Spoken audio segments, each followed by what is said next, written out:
as my editor, I think Don Graham, when at one time told me, my publisher, a former publisher, the county executives in Prince George's and Montgomery are mayors of larger jurisdictions than the mayor of the district, actually. And we should treat them as such. I'm not sure the paper's really lived up to that, but that's what we were told. So I basically want to talk about the same issues we just talked about with the business leaders. That is sort of the state of the district and regional economy. And I'm particularly interested in those two imbalances. Mayor Bowser has said, inclusive growth is basically the centerpiece of her strategy for the district, both in the first term and in the second, with a special emphasis on affordable housing.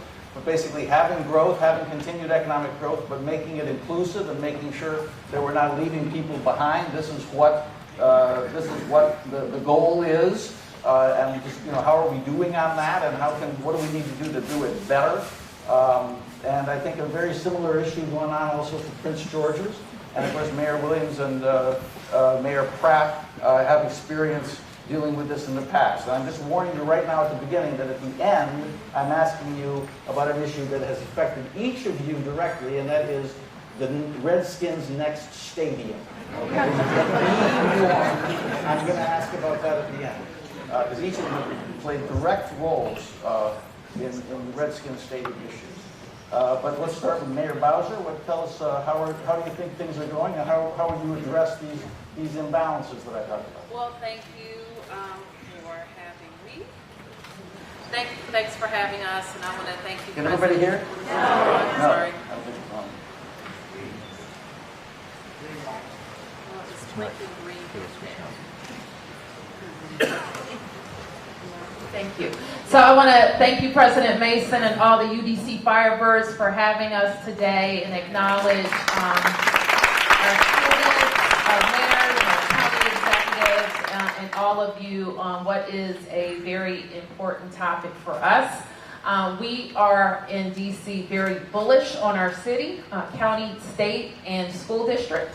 And know that a lot of the policies and practices that we have put in place over the last several years have allowed us to grow as a jurisdiction, to attract residents and businesses, and to manage ourselves exceptionally well. $15.5 billion budget, 24 straight balanced budgets. And we continue to outperform even our own expectations. Just this week, we announced that in this fiscal year, we're going to alone have $80 million more coming in than what we expected. So my challenge in my first term now is to make sure that more Washingtonians are participating in that growth and prosperity. And it is true, Bob, that we have set as a cornerstone of how we do that, building more affordable housing. And part of it is policy. And this month, we are going to lay out in our update to the comprehensive plan exactly how we can get there neighborhood by neighborhood. But we're also going to continue to work with our partners on the council to best the investments that we've made. I promised $100 million every year. We did that every year in my first term, and we increased it with my most recent budget. But we have to continue to look for ways to build more housing, to take advantage of the excess density that is around our city, and to be more innovative about how we support the creation of affordable housing units. I see that as one of the critical ways to keep our city and our region competitive. I agree with the leaders that you heard before, and I would just say affordability is one of the big challenges to how our region competes with other regions. In continuing to attract talent, you have to have affordable housing. Continuing to attract and keep families, you have to have affordable child care. And all of it rests on how our metro system is able to grow and support our needs across the region. I'm going to hand that down to Tony. Thank you. Tony, I'd be interested in knowing, since, you're now running the federal city council, but you were mayor when the whole process started of the recovery, the renaissance, the revitalization of the district. There's been some criticism, mainly from the left, that this is basically leading to gentrification and displacement of people, and that this kind of model of the city that you helped create, has been harmful to the lower income people. What's your thinking about that? First of all, I want to acknowledge the mayor and Dr. Mason and UDC. I'll have something to say about an alumna of UDC when we talk about the Redskins in the stadium, because I think it is apropos to that question. But I would just say this. I wouldn't let how do I put this? We all know the expression, don't let perfect be the enemy of the good. In this case, I would not let the imperative be the enemy of the necessary. So it's necessary to talk about across the region, transportation, housing, education, all these are very, very important, necessary things, and we work day in, day out, where we can, to forge relationships and initiatives to reach those goals. But as I was remarking to the mayor earlier, all of these discussions on a regional basis would be a lot easier if DC were recognized as a state and had two senators.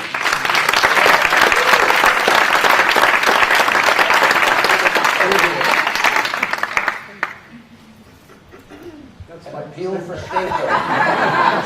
No, I think a laudable goal, but in the current political climate, not realistic.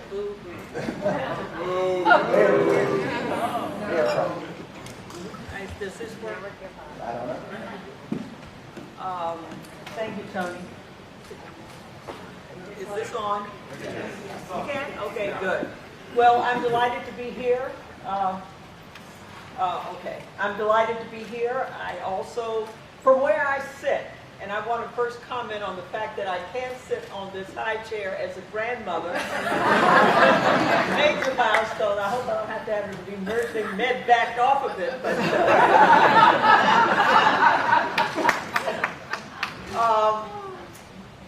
I now am the founding director of the Institute of Politics, Policy, and History, and it's relevant to your question, which was launched by the mayor in partnership with President Mason. And one of its missions is to rediscover the history of this historic city and make it accessible. And for those of you who saw the musical Hamilton, there's a song called In the Room Where It Happened. Where we are what happened. And that was Madison, Hamilton, and Jefferson. Hamilton needed their vote to get them to assume the Revolutionary War debt of the states. So they agreed to create this capital out of almost nothing. How did they do it? They did it sort of in the biblical fashion, a rib from Virginia at the time and a rib from Maryland. Kind of interesting because we have that shared DNA of the federal interests of our founding fathers, and then we are a part of Maryland and at one time a part of Virginia. And when we work in partnership, we are unstoppable. And when dynamics occur, for example, which sort of segues in also an implicit question, at the 2008 financial crisis, the foreclosure crisis, and the whole country was rocked. Where did they turn? They turned to this community. It was Hank Paulson looking into the abyss, Ben Bernanke at the Federal Reserve Bank, Nancy Pelosi, then Bush and Obama. And because we were well-honed, we were in a position to support that federal government at that time. That was sort of a beginning, I think, Tony and Mayor, as well as Angela, when we started seeing 1,000 people a month coming into this city. And it wouldn't have worked, even with all of their direction, even though the attention shifted, if we didn't have that beautiful connection, that cooperation. Now, we have challenges now, and I won't go on, but those challenges have everything to do with shifting dynamics across this country. And I think that the mayor and Angela and others are stepping up to those challenges, part of which, and I won't go on, but my goodness, we're shifting away from even having jobs as we move to artificial intelligence. Anytime you eliminate drivers, think of that, drivers for everything, and in your society, those are profound challenges. And that's what the mayor and others have to confront. How do you create jobs? How do you create opportunities when the whole landscape is changing? Thank you. So, Executive Walter Brooks, why don't you give us the perspective on these issues in Prince George's? I think you're dealing with many of the same questions about trying to encourage growth while making sure that lower income people are included in that. So first of all, I just want to say it is just amazing to be here with these leaders, and I happen to look down the road here, and this is an unusual panel. To have 3 of the 4 women, this is just...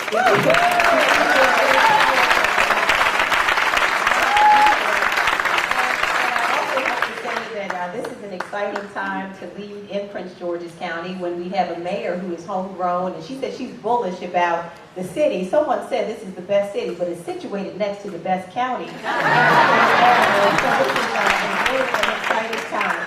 And I'll start with something that Mayor Pratt mentioned just a moment ago that I think we often forget, and it's how interconnected we really are. That part of the district, the part of Prince George's was actually broken off to create the District of Columbia. And what we have seen from that over the years is that we are very, very interconnected in terms of talent, in terms of many of the assets that we share. And so this is a really great time for us because I have seen over the last 8 years or so, the county grow in ways that we could have never imagined. Part of that has to do with the, I think, really great leadership of my predecessor, Rashawn Baker, who I think did a great job in terms of restoring the credibility of the county, but it's also that we have made the right investments. We made investments in public safety that have paid off for us very handsomely. Over the last 8 years, we've seen violent crime cut in Prince George's County by over 50%. We've also made great investments, most recently in our school system that I know will pay off for us as well. We're doing innovation in the county now. We're going to build 18 schools in the next 7 years. And what this has been able to do for us is to attract investments to Prince George's County that we have not seen before now. People are finally beginning to realize what a great investment opportunity Prince George's County is in a place that has the most undeveloped land in the state of Maryland, a place, of course, where we have all of the talent there. 70% of our workforce leaves Prince George's County to fuel all of the region every single day. And so it has been my pleasure, really, I'm on a reclamation effort is what I'm calling it, to attract back to Prince George's County all of the talent that leaves us every day and really strengthens the region. But we've also made investments around metro stations. We have 15 metro stations in Prince George's, and so a transit-oriented development strategy has really paid off for us. If you look at Largo, for example, that is exploding at the seams. We're calling it now the downtown Largo area. We'll invite you soon to check us out with a new regional medical facility there. We have a new project, RPAI, that is going to be just sensational. New Carrollton, I think, beyond our wildest dreams, is developing really beautifully with the new WMATA headquarters coming there. We have Kaiser headquarters, and it's just a really beautiful, we have the most modes of multimodal transportation at that New Carrollton station than any place else in the country. 6 different modes of transportation in one transportation hub, so it is just amazing. But we're seeing that light all across the county. And the challenge, you're right, is how do we include more of our residents in the prosperity that is surely coming. And the way that I see that is of course through education, but it's also very deliberately making sure that workforce development is a huge part of what we are doing to make sure that our residents are prepared to take advantage of all the opportunities that are coming, to make sure that housing is affordable and that is a conscious part of our plan. But it is growing in ways that have just been amazing for us. I'll say this last thing before I pass back over the microphone. Both of my grandparents lived in Washington, D.C. So I spent quite a bit of time as a child in Washington, and I remember when the transformation was happening, the renaissance that has occurred now in the district. And I have to tell you that we see much of the excitement and energy that I've seen over the years happening, even in the district, happening as well in Prince George's, and it really is just a wonderful time. Thank you very much. To the mayor, because I want to put her on the spot here. I'm warning. So I'm going to read you 2 conclusions of this report, this new report, the State of Business report, issued by our host, the DC Chamber of Commerce. Because they raise really significant questions about how we're doing in the district on the issue that I know is really important to you. It says, the district has lower shares of businesses owned by women and people of color than most other jurisdictions in the area, while the highest rates of ownership for women are in Prince George's, Fairfax, and Manassas, and the highest rates of minority business ownership are in Falls Church, Prince George's, and Fairfax. I mean, it seems anomalous to me that the district, which is so proud of its support and history for people of color, would be in that situation. And then on page 45, it says, not only is DC a particularly expensive place to live, but it offers the weakest paths to upward economic mobility for children who live in low-income households in the region. So these are serious issues. And what can you do specifically to address those challenges, those problems? Well, I haven't had an opportunity to read it, so I will definitely have our team look at those numbers. And we take very seriously our commitment to locally owned businesses that hire DC residents. And in fact, one of the major pushes of our administration has been how are we intentional about working with more businesses, locally owned businesses in our city. When I became mayor, for example, we were spending about $350 million per year with our CBEs, with our certified business enterprises. And I challenged our team, much like Councilmember Vincent Orange did, to make sure we weren't just hoping that we would meet our small business and development goals, but we had a path to get there. We have a very involved process of working with every agency at the top of the year where they are outlining their planned procurements. We publish them in a green book, and we give that information to our small and local business community. And so in doing that, and then holding our directors accountable for making sure they're spending as they should, we're now over $700 million, I think, in our CBE program. And in the next 2 years, I think we'll be over $1 billion worth of spend. So that's one way that we can ask and encourage people to start businesses here. Another thing that we have done is focus on technology. It has been, and people will frequently hear me say, we're not your grandfather's Washington. And what I mean by that is we are no longer a one-company government town. That we are growing private sector jobs faster than any sector, than the public sector. And we know that the public sector, the federal government, is only going to see decreases in our region. So we bet big on technology and attracting tech companies. And it is women in tech who are doing the best in our city. We are lauded around the country for being one of the top cities for women entrepreneurs in tech. And we're going to keep making those investments. Mayor Williams, what's your perspective on that issue? I mean, what could specifically be done in the district to try to improve the level of ownership by minorities and women of small businesses and sort of encourage more economic mobility for the low people at the bottom? One thing that we're doing at the Federal City Council, I think, is a compliment to what the Greater Washington Partnership. I know Jason trying to link all the major universities in the region with what the real needs and jobs are so that there's a better connection and better alignment. And we're trying to get our major employers to step up now and provide more options for our students, both before and during college, and setting up a prototype to do that, to provide that upward mobility that you speak of.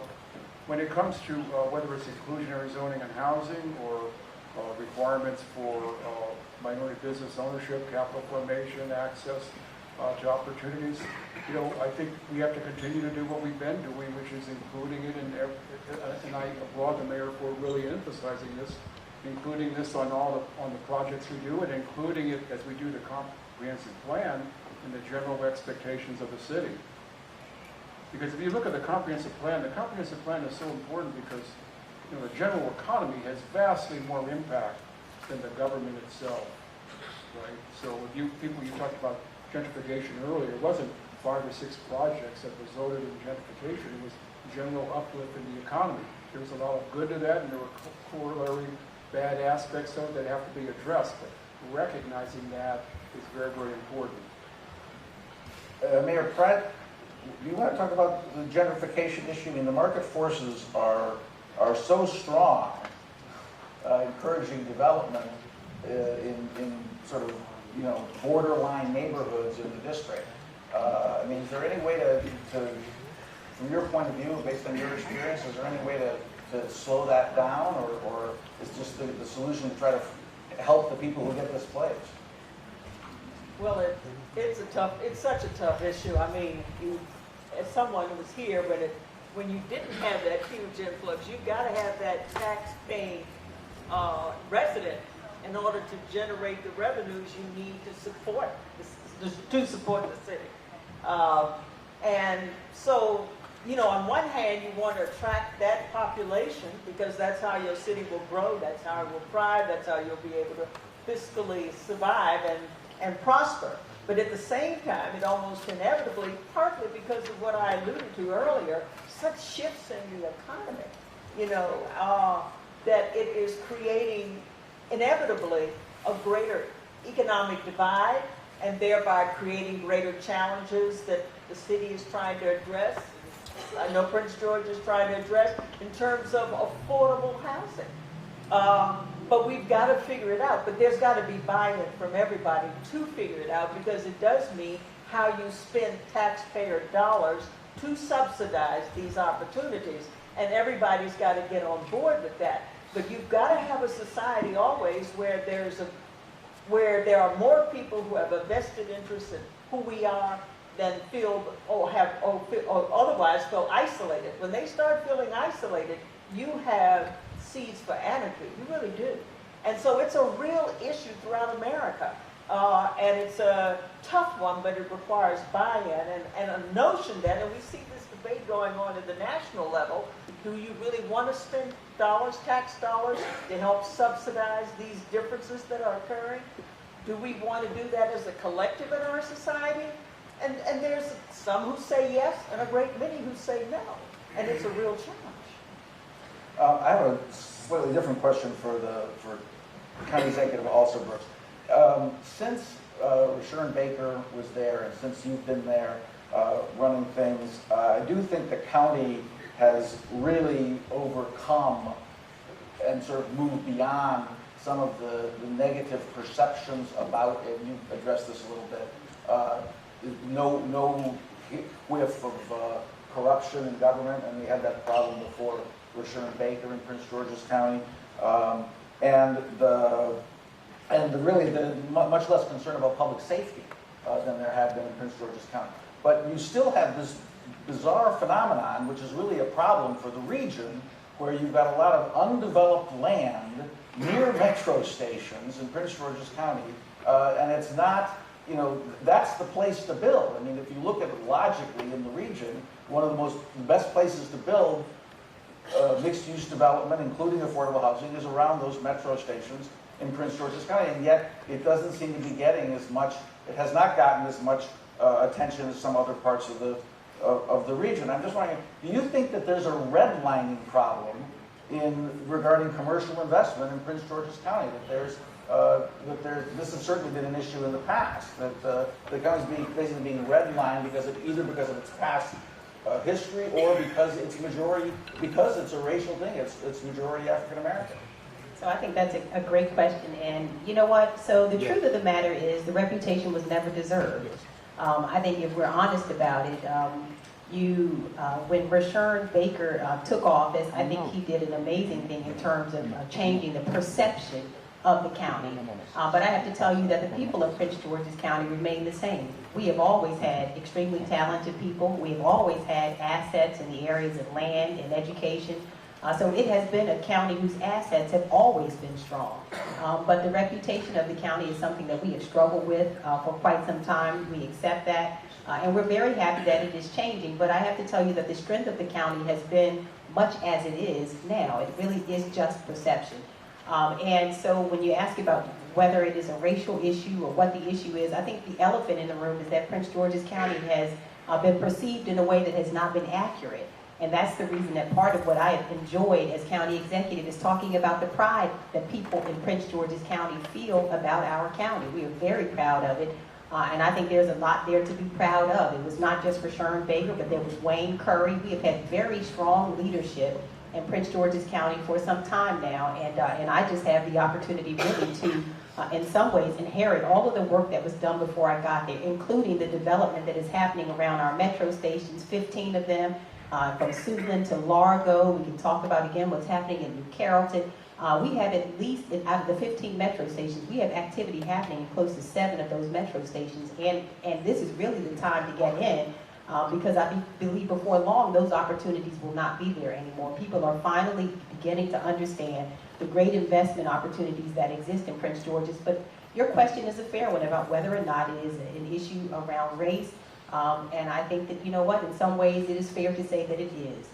In any county where the median income is $81,000, where we are in the top 4% in terms of wealthiest counties in the country, where we have the disposable income there, you have to ask yourself, the education levels are there. Why is it that the land is there? Why is it that the development has not happened before now? We do have strong leadership there now, but as I said, I think it'd be unfair to say that it just started 8 years ago. We have always had strong and intelligent people and honorable and people with integrity in Prince George's.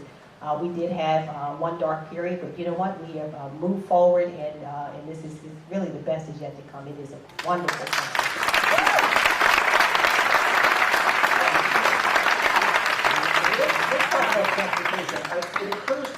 It occurs to me, and I specifically want to talk about the top transportation issues in the district. I mean, usually when we talk about transportation, we're really talking about regional issues which mostly affect the suburbs. Now maybe that's the media's fault that that's what we focus on.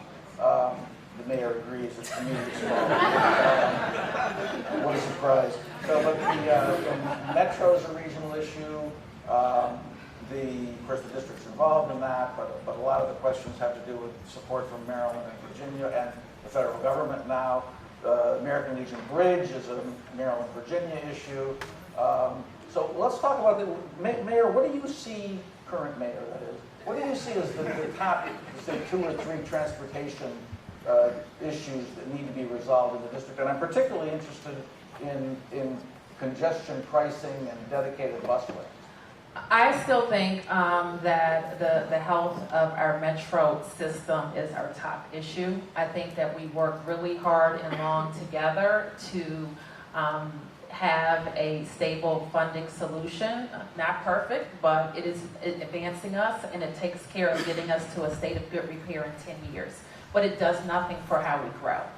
So I think that we have to stay focused on making sure that we're funding Metro. We have great governance. Again, 6 senators in our region would help us with that issue in a big way. We also agree that bus is a part of the solution, and we will. We have some big projects to support that. I think it's important that the business community and our partners on the council get on the same page about how we invest in the bus.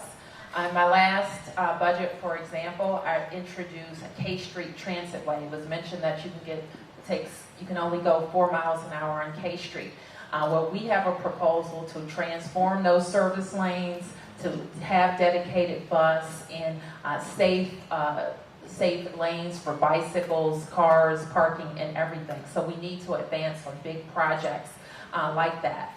I am so happy to hear so many people interested in dedicated bus lanes because we have one coming to a street near you. You've heard of it? It's called 16th Street.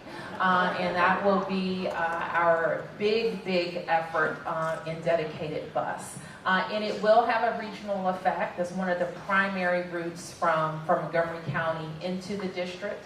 And I have impressed upon my team how important it is for us to get that right because we do need our communities to buy into it so that we can expand it to other parts of the city.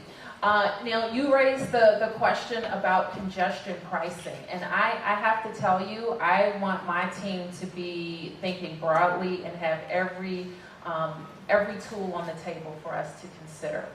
because it is, I also think, in addition to affordability, gridlock can tank our competitiveness when we look at other regions. And being able to move people around a region is hugely important. Now, having said that, not everybody can drive. We're up against a big industry in the auto industry that keeps producing these fantastic cars that you can do everything in those big, beautiful cars. So why would you want to leave your big, beautiful car at home and get on the bus with your fellow neighbors? So we have to make sure that our public transit is convenient, it's affordable, and it's reliable. And that's one reason why we've kind of focused on our own system. Apart from our huge investment in Metro, we are hugely investing in our DC circulator. I'm going to continue to push to make the DC circulator free because it hits on a key aspect of affordability and convenience. And people will choose the bus when it is affordable, it's convenient, and it's reliable. So we're going to keep pushing on that. Mayor Williams, what's your view as to the principal transportation priorities for the district? For me personally, I'd like to see us finish up on, in terms of the metro, a couple of things. One is, I would totally agree that the bus system, for all the things you've heard from the mayor, from Jason, is so important. Because all the studies show there's a huge correlation between lack of job opportunity and lack of transportation. So getting more of our people access to transportation is hugely important. The other thing that's, we constantly harp about is we don't want to wake up 6 years from now and say, where did all the Metro Now money go? So we've been beating this drum about accountability in Metro, the right kind of board. I applaud the mayor for bringing forward someone with professional experience on the board. That's what we were looking for. We need more of that. Strong internal control. Referring to the mayor's nominee to replace Mr. Price on the Metro. Yeah, strong internal. I feel like someone at a party talking about the exits and just people want to talk about bigger things, but I think that accountability is important. Can I say something else? When you talk about small businesses and the lack of minority women-owned businesses in DC, one thing that we really have to consider is that if we're talking about the private economy and a lot of that outside the reach of government, even with the best intentions, why are smaller businesses going to Montgomery, most particularly Fairfax County? I would argue that a lot of what we have to look at is regulation, the cost of regulation, the application of regulation.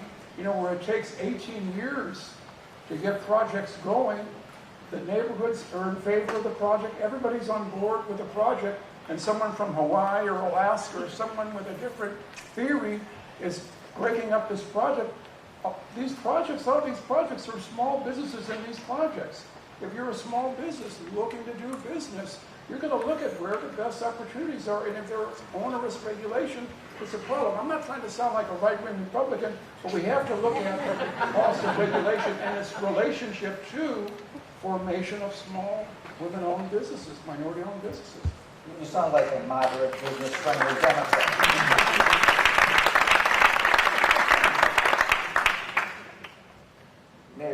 Mayor Pratt, you have views on the transportation priorities for the district? Well, the Mayor Bowser is dealing with it each and every day, and I like her vision and I like her approach, so that's where I am.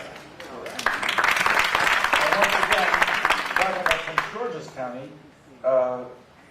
Executive also Brooks, the biggest question there right now has to do with the proposal by Governor Hogan to add express toll lanes to the Beltway, and which, a good chunk of which is in Prince George's County. And also he would like to add them, although there's a federal problem here, to the Baltimore-Washington Parkway. So what's your view on that? I don't think I've heard a really clear-cut expression of support or opposition from you on that particular vital issue. I can tell you the one thing I do agree with is that the congestion that we have seen on the beltways and other areas, I think disproportionately impacts Prince George's County.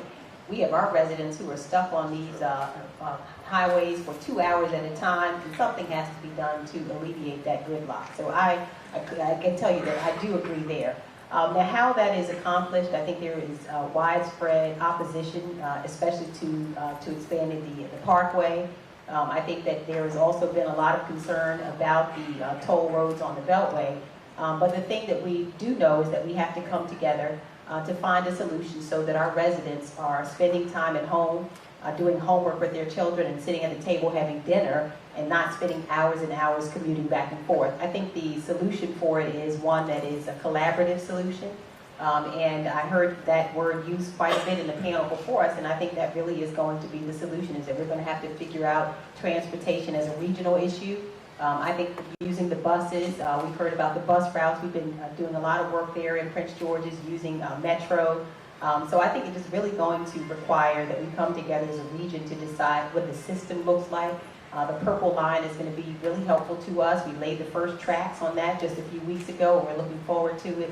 But if you ask me what my first position is, it is that we must do something to alleviate the gridlock and congestion that too many of our residents suffer every day.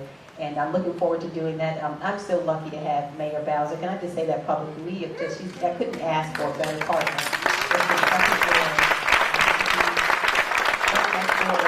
And a lot of these issues will just solve together. If you have something to add, Mayor Bowser? Yes, and I would like to echo that with the county executive. We've been working together since she was the state's attorney and I was a ward council member on making our community safer. And I don't live in Maryland, but we don't like more lanes. And because a lot of those more lanes end up dumping cars in the district. And for us to be able to solve our congestion issues, it is important that we are working collaboratively on moving cars. And we know that we can move the most cars by getting people safe and reliable metro and great bus access. Wait, excuse me, are you saying you don't want to add lanes in the district, or you don't want Maryland to add the lanes?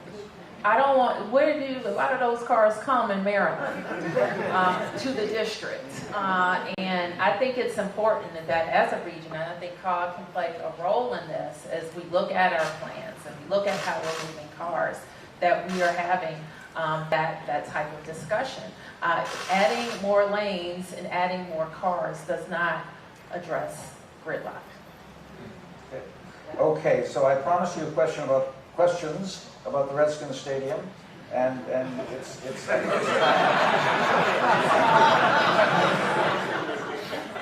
a lot of enthusiasm.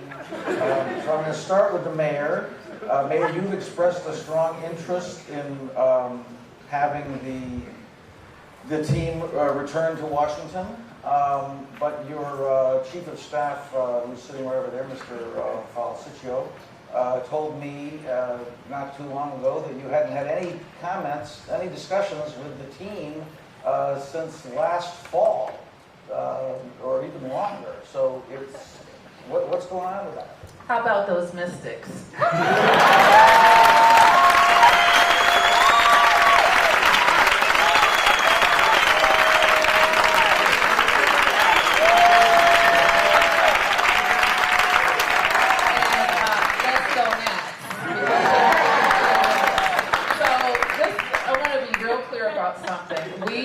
That we are the sports capital of this region, and we believe all of our teams should be playing within our boundary. And we're not going to chase them down, and we like them to be winners when they come.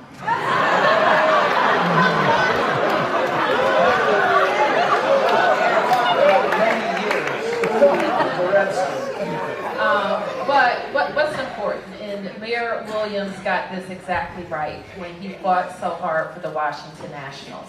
That world-class cities invest in the arts, in sports, in our culture, the things that you have. And you have world-class sports teams. And we have done our part to build an infrastructure, not just for professional sports, but also for our school children. You go around the district now and you see top flight sporting facilities for our young people. And we want to continue to make those types of investments in them as well, which is hugely important. And it's not just for the NFL. You see that we have also built an incredible soccer stadium that is going to, the world's biggest game, has a home right in the District of Columbia. So that's what's hugely important for us. We don't feel like in the district that we're in a position where we have to beg for this type of development. We have a great site. We think the best site in the region. And when the time is right, we are going to make sure that that site is activated. Now, it can be activated with a professional NFL stadium, plus a lot of additional uses: housing, commercial, hotel, and very importantly, park space that will help us activate the Anacostia River that is on its edge. So we are planning the next phase for RFK with or without a stadium. We wanted to have a stadium, but we are going to do what's best for our residents, our neighborhoods, and our general economy. Have you had any recent discussions with the team about this? Any discussions I have, I will let you know at the appropriate time. You know, I was going to tell you a story. I got in a Uber, I forget which one, and I'm driving the other day. Nice African-American woman, younger woman, graduate of UDC. She's getting her another degree, she told me, and she's driving while, she's paying some expenses. And she has sports radio on, one of those shows where they're deep into the metrics of the teams and the players. And hoping she doesn't notice me. Right along, sure enough, she did notice me, and she starts hammering me about gentrification, the city just spending money on elites and on these big projects and not helping people. We need more transportation for people. We need more programs, more this and that. And then she kind of drifts off, and I said, well, you're a sports fan? She says, yeah, I'm a sports fan. And I said, well, what do you think about the whole thing with the Redskins? She says, the city needs to get off its you-know-what and build a stadium for the Redskins. What do you think of that? I think there's a lot of latent support in the city for the city getting behind, even with their current condition, getting behind. I'm a season ticket holder, just for the record, and I'm going on Sunday. Me and 90% of the fans will be there. Patriots go. But I have a specific question for you. I mean, you played an integral role in getting the Nats Park built, and we've seen now finally a lot of the development is really pouring in there, and more residents and more commercial activity, and it's really, been a renaissance for that neighborhood. Just the way the what's it called now, Capital One Arena, it did for 7th Street in Chinatown. Do you think that a football stadium, I mean, they play 80 times a year at Nats Park. They only play 8 times a year, unless you count preseason games at a football stadium. Do you think that you get the same benefit from having a football stadium that you did with the baseball stadium? Aren't they two really different phenomena? Federal City Council, we support the mayor. We're agnostic on how the site ought to be used. That's the Federal City Council's position. My own view, and you're just asking me personally, I think there's some models of how you can do successful football stadiums where you involve more commercial activity, where you can involve more uses. Prominent example, again, notwithstanding the condition of the team, Kirk Cousins, are the Vikings and the stadium they built in Twin Cities. I think is an example of what you could do to make it more commercially viable. But that's just my personal opinion. Mayor Pratt, you played a big role in the original decision to not build the stadium, the current stadium, in the district. What advice would you give to Mayor Bowser about pursuing these negotiations? And I realize that she's dealing with a very different interlocutor now than Jack Kent Cooke. Well, I went into deep and intense therapy to try to forget my experience.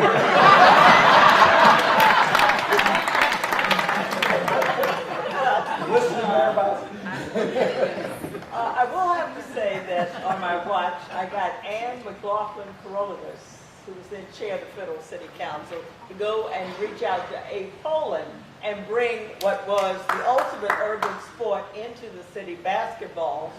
My father was a season ticket holder for the Redskins, so it was very difficult, that whole dynamic. Jack and Cook did not stay because, you know, the Department of Interior had control of the RFK Stadium. And it they still would do. have taken a lot of variations. So he did not want to kiss the ring of all those congressmen. He just wanted to pat the rear of the mayor. And as you may recall, that was a part of his obituary. He was really quite an experience. You would not have survived the current. He would not have made it today. But, you know, there's a lot of love for the Redskins. There's no question about that. There's a lot of energy and enthusiasm. And before I met him, I was very enthusiastic about them as well. But I think we do have a great thing with our basketball teams, as our mayor reminded us, both of our basketball teams, the Nationals. And it would be terrific to have them back in Washington, D.C. It would be nice if they changed their name. Before they changed. So I would to the mayor to figure that one out. I wouldn't go by my experience. All right, and now, county executive also put, who actually has the current stadium. So are you eager to keep them in Prince George's County? And are we going to, I realize that you and Mayor Bowser have a wonderful, mutually supportive, collaborative, and respectful relationship, but might you end up in a bit of a rivalry here to try to keep the team? Well, you know, so I have to say that I am too a long-suffering Redskins fan. The emphasis on long-suffering. It's so funny to hear Mayor Pratt talk about her experience with Jack Kent Cook, because what I think about as she spoke about it was the 5th county executive for Prince George's County, Wayne K. Curry. This was his favorite story. It was impossible to have a discussion with Wayne without him talking about it. I mean, the story changed every time I heard it. It became more and more fantastic. But he loved to tell me, took me to the stadium and said, let me tell you how I kicked Jack Kent Cook's ass. He loved it. His favorite story. And he said his name is up in the, there's a ring of fame or something around the stadium. And he would make sure that his box is positioned so we could look and see his name there. And so anyway, he loved the story. The team has really been an asset to the county. We have been proud to host them in Prince George's, and we would love to have them stay in Prince George's County. And you know what, I think I'd echo a lot of the same things that Mayor Bowser said. Everyone understands that to develop a vibrant community does require entertainment, sports, the arts. These are things that attract people to a county, will retain our residents, and so it's important to us to be able to grow. We don't have the baseball team and such, but we've been really proud to have the Redskins there and to also have the opportunity to build out sports in our county. There's currently a real focus on youth sports development in the county, a beautiful development project coming up in Bowie, South Lakes, where we're going to be able to host tournaments from around the country. But we would love to have the Redskins. I have to tell you that we will not do so in a way that disrespects our residents or does not benefit our community. And so there will be lots of public input and engagement about whatever we decide with respect to the Redskins. The governor is also a long-suffering Redskins fan, and so he's made it clear to me that we are interested in, as a state, in having the Redskins stay in the state of Maryland, and we will work together to do what we believe is in the best interest of our state and the county. Let me ask a follow-up on that. I go to FedEx Field, for every game. I mean, what could you do to try to get more, to leverage the presence of that stadium, to get more development out there, or more? I mean, there's the Jericho City of Praise is growing rapidly, but there isn't a whole lot else around there, and certainly nothing that actually connects in with the stadium to sort of get a mutual synergistic kind of benefit. So we envision much more. I mean, similar again to what the mayor said. It would require that stadium to become a destination, to build in a location where we can have not just the stadium, but have the opportunity to shop and dine and to have other experiences, hotels and other things. And so it would require that we would re-envision the way the stadium exists today, and to have it to be much more of a destination that didn't just end on Sunday, as it is now. Even we have that stadium, but nothing else happens there during the week. And so we would envision having an opportunity to build something that our residents could enjoy all week long, even when the games are not happening. Okay, thank you very much. So, thank you very much for these wonderful comments and for talking about these important issues, from affordable housing to the NFL professional team. Thanks a lot. Thank you.